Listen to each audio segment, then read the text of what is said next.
Bom, pessoal, dando continuidade aqui à nossa aula de periodontia na infância e adolescência, nós vamos falar das condições agudas que ocorrem por infecção viral. Das infecções virais, a gente vai destacar a herpangina, a gengivite estomatite herpética aguda, a infecção herpética secundária e a doença de pé, mão e boca. Tá? Bom, a herpangina, gente, é uma doença que é causada por um vírus chamado Coxsackie, do grupo A. Esse vírus, ele tem uma tendência, o efeito citopático dele na herpangina, ele vai ser, em geral, na parte posterior da boca, na região de faringe. As regiões, então, que vão ser mais acometidas são palato mole, úvula, tonsilas, os pilares das fauces e a parede toda posterior da faringe. Algumas outras regiões também podem ser acometidas, como a língua e a mucosa jugal, mas isso é mais raro. Né? Em geral, a gente observa as lesões na região realmente posterior de faringe. E o que clinicamente a gente vai considerar para fazer o diagnóstico da herpangina? Ocorre uma febre súbita, que varia de 38 a 40 graus, então uma febre bastante alta. É relatado dor de garganta e dor de cabeça. Lembrando que essas condições agudas, ela tem essa característica do paciente buscar o serviço, buscar o profissional por conta da dor. Em geral, a dor exatamente por causa da exposição de tecido conjuntivo que a gente observa. Né? E no caso da herpangina, é uma doença que causa uma lesão que começa com uma vesícula, né? São várias vesículas pequenas, porém numerosas. E, em geral, na boca, essas vesículas elas se rompem muito rapidamente. Então, quando o paciente chega para a gente não consegue observar a vesícula intacta. A gente já observa as úlceras que decorrem do rompimento dessas vesículas, que tem o tecido conjuntivo exposto, e daí vem a dor. Né? A gente precisa relatar para esses pais que buscam o nosso cuidado profissional, né, que buscam auxílio para essas crianças, é que a doença não tem tratamento, porém o ciclo dela é muito curto, depende do ciclo de vida do vírus, que vai de 7 a 10 dias. Então, em 10 dias, essas lesões vão se curar, ou então vai começar, pelo menos, a remissão delas.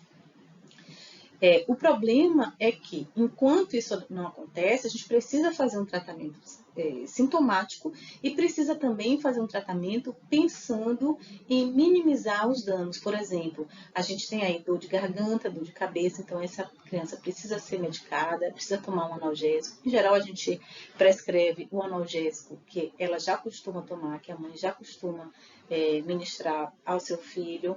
Eu gosto muito do ibuprofeno, isso a gente já comentou na outra aula. Eu acho que o ibuprofeno ele tem uma margem de segurança maior para essa faixa etária muito pequena e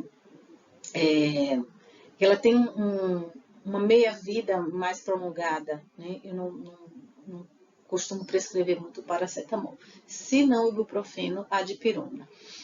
Bom, pode ocorrer nesses casos disfagia e mal-estar. Então, essa criança ela começa a não ter vontade de comer e, secundariamente, ela pode ter outras infecções, especialmente infecções bacterianas. Então, a gente precisa orientar para uma boa nutrição dessa criança, para que a mãe, o pai, o cuidador ministre medicamentos que não sejam muito condimentados por conta da dor. E a gente precisa estar atento a essas condições sistêmicas, porque algumas vezes a gente precisa fazer o antibiótico não para o tratamento da doença, mas como profilaxia à infecção bacteriana secundária, principalmente se a criança já está no estado de prostração muito grande, tá? Bom, a gengivite estomatite herpética primária, como da mesma forma que eu falei para a herpangina, ela ocorre como úlceras, né? Porque as vesículas que antecedem essas úlceras são difíceis da gente observar na clínica, elas se rompem facilmente na boca, né? É causada pelo vírus herpes simples, em geral na boca o herpes simples 1, mas pode ocorrer o herpes simples 2, que é um vírus que é mais comum na região genital, mas isso pode acontecer, ele pode estar presente também na boca. Ela ocorre, em geral, em crianças muito pequenas, né? Em crianças que tiveram o primeiro contato com o vírus, que ele é muito comum, a maioria da população lá, ela foi em algum momento contaminada com o vírus, ela teve contato com o vírus em algum momento, mas se ela estava bem imunologicamente, conseguiu resolver esse estado de infecção sem nenhum problema.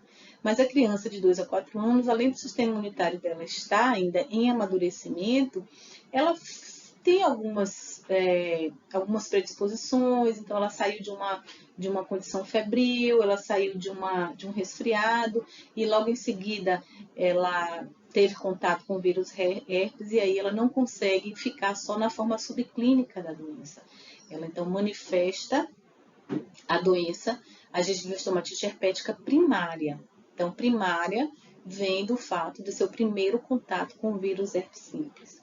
E, em geral, é uma infecção maior, com uma proporção maior do que as próximas infecções, as próximas exacerbações do vírus que ela vai ter. Tá?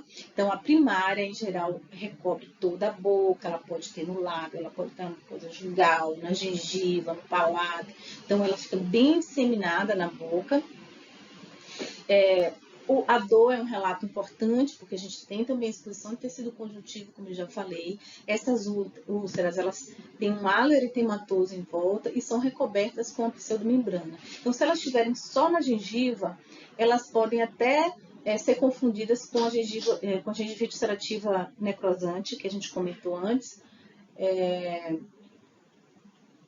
Mas acontece que a gengivite ulcerativa necrosante aguda, ela em geral, ela tende a ter um eritema linear. O eritema dela não é multiforme, ou seja, não é circundando vesículas, circundando lesões. Ela tem um eritema linear que vai acompanhar todo o formato da gengiva. Além disso, como diagnóstico diferencial, a gente pode ter também a idade. Em geral, a gengivite estomatite herpética primária ocorre em crianças e crianças em até 5 anos. E a gengivite ulcerativa ela vai ocorrer mais para a fase de adolescência. Bom, aqui mostrando como a lesão ela fica disseminada na boca. E a criança ela vai sentir um mal-estar, irritabilidade, dor de cabeça. Em geral, ela vai babar muito, ela vai ficar de boca aberta, né? Pode ser que ela tenha um comprometimento sistêmico e aí vai se instalar uma febre súbita e alta. E na palpação a gente vai perceber uma linfadenopatia bilateral e dolorosa. A gente vai ter um edema desses gânglios linfáticos aí e a criança vai relatar dor à palpação, tá? Então, como eu falei, a localização ela é diversa, tá? É uma doença viral.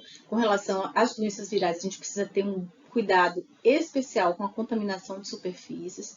Em qualquer uma delas, né, a criança vai levar a mão à boca, essas vesículas estão contaminadas com o vírus, ela vai passar a mão nas superfícies, outra pessoa que passa também vai se contaminando, tá? Ou em outras áreas da própria criança, né, no olho, enfim. Então, a gente precisa evitar. Ela também pode ter lesões em torno da boca, na gengiva estomatite herpética aguda, na faringe, é bem disseminada.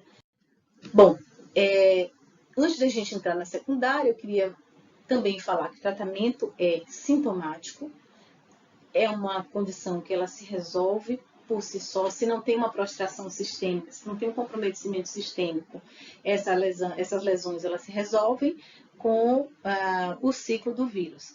Essa pessoa, uma vez contaminada, ela vai ficar sempre contaminada, né? E o sistema imune dela consegue montar uma resposta imune secundária ao vírus. O vírus herpes, ele tem uma afinidade com o sistema nervoso, então o herpes simples tipo 1, ele em geral vai ficar alojado no gânglio semilunar e aquele indivíduo vai conviver com isso ao longo da vida, tá? Para essas crianças, o tratamento é sintomático, como as infecções virais, a gente não vai ter um tratamento específico, a menos que exista uma prostração grande, que a gente pode entrar com o aciclovir, que é um antiviral, e a gente pode entrar também com uma antibiótico terapia para evitar a infecção bacteriana secundária, tá? Bom, uma vez que se resolveu o ciclo do vírus, esse vírus ficou lá alojado no gânglio semilunar, essa pessoa ela só vai voltar a ter alguma questão relacionada a esse vírus caso a imunidade dela, ou seja, a vigilância dela para esse vírus presente, ela comece a ser comprometida. Algumas coisas podem comprometer doenças virais, bacterianas, em que a imunidade baixe, uma febre anterior. A gente sempre percebe o paciente relatar uma febre anterior. Tem muitas pessoas que exacerbam a condição viral por tomarem sol. A gente toma sol o dia inteiro, quando no outro dia já começa a perceber uma coceira, né, que essa exacerbação do vírus para chegar numa lesão, ela tem um período chamado de período prodrômico, em que o paciente relata um prurido na região. Só que região vai ser essa? Não vai ser mais a boca inteira, né? Então, como a resposta desse indivíduo é uma resposta mais eficiente, ele já conseguiu montar uma resposta imune secundária adaptativa para esse vírus, então ele aí vai ter as lesões mais localizadas, em geral, no lábio.